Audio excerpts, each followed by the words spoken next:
Hello everyone. তো প্রথমেই তোমাদের কাছে এই কথাটাই জানতে চাইবো যে তোমরা কেমন আছো। আমি তো বেশ ভালোই আছি, চলে যাচ্ছে। তো যাই হোক, আজকে তো সারাদিন বাড়িতে ছিলাম না, আর সেই কারণে কোনো ভিডিওই তোমাদের সাথে আজকে শেয়ার করতে পারিনি। তো কি কারণে বাড়িতে ছিলাম না, ব্যাগ দেখে বুঝতেই পারছো যে আজকে আমি শপিং করতে গেছিলাম। তো পরশুদিন লোকনাথ পুজো রয়েছে। আর তবে আজকে যে শপিংগুলো আমি করেছি সেটা কিন্তু নিজের জন্য না। বিশ্বাস করবে না, আজকে আমি ঠাকুরেরই শপিং করতে গেছিলাম। সেই দুপুর 2টোর সময় বেরিয়েছি, আর এখন বাজে হচ্ছে 9:30 মতো, 9:45। এই বাড়িতে জাস্ট আসলাম, এসে শুধু নিজে এখনো ফ্রেশ হইনি, শুধু চেঞ্জ করেছি।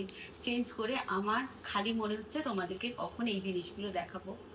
নিজের জন্য শপিং করলে এতটা, বিশ্বাস করো, মানে এতটা কোনোদিনও আনন্দ হয় না যেটা আজকে আমার এই ঠাকুরের জন্য জিনিসগুলো কিনে এত আনন্দ হচ্ছে। গাড়িতে আস্তে আস্তেই বড় ছেলেকে বলছিলাম যে জানিস আমার না মাথাটা কিরকম ফ্রেশ লাগছে। যাই হোক, তোমাদেরকে আমি ভীষণ এক্সাইটেড, আমিও বাড়িতে এসে একবার দেখবো আর তোমাদেরকে দেখাবোর জন্য। পরশুদিন লোকনাথ পুজো। প্রত্যেক দিনই কি প্রত্যেকবার, সরি প্রত্যেক দিন বলছি, প্রত্যেকবার কিন্তু আমাদের বাড়িতে লোকনাথ পুজো বড় করে হতো। আর এবছরটা হচ্ছে না, কেন হচ্ছে না সেই কারণটা হলো হয়তো বাবা চাইছে না এই বছরটা অনেক বড় করে হোক। সামনের বছর মানে বাবার আশীর্বাদ থাকলে নিশ্চয়ই আবার আগের মতোই হবে।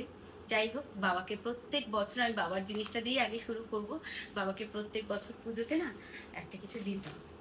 আগের বছর যেমন মাথার মুকুট দিয়েছিলাম সিলভারেরই, তোমরা আবার ভেবো না গোল্ডের। যাই হোক, এইটুকুই সামর্থ্য ছিল আমাদের, তাই সিলভারেরটুকুই দিতে পেরেছি। যদি কখনো সামর্থ্য হয় যে সোনার গড়িয়ে দেবো, নিশ্চয়ই দেবো।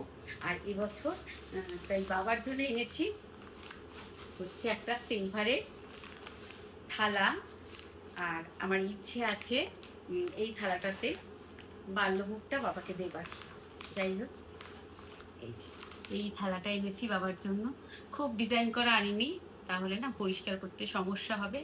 এটা তো কেমন হয়েছে কমেন্টসে জানিও। গেছিলাম আজকে বউবাজারে, আর এটা অঞ্জলি জুয়েলার্স থেকে এনেছি। আমার মনটাই খুব শান্তি লাগছে এটা নিতে পেরে বাবার জন্য। সবই বাবার ইচ্ছে। যাই হোক, বাবার ইচ্ছে থাকলে সামনের বছর হয়তো নিশ্চয়ই আরো মানে আবার বড় করে করতে পারবো। এই বছরটা বাবা বলেছে আমি মানে বাবা একাই ভোগটা নেবেন। যাই হোক, তো এটা কেমন হয়েছে কমেন্টসে জানি। এবার তোমাদের দেখাবো রাধা কৃষ্ণের ড্রেস। আমার বাড়িতে তো রাধা কৃষ্ণের বিগ্রহ প্রতিষ্ঠিত ছিল না, খুব ইচ্ছে ছিল রাধা কৃষ্ণের বিগ্রহ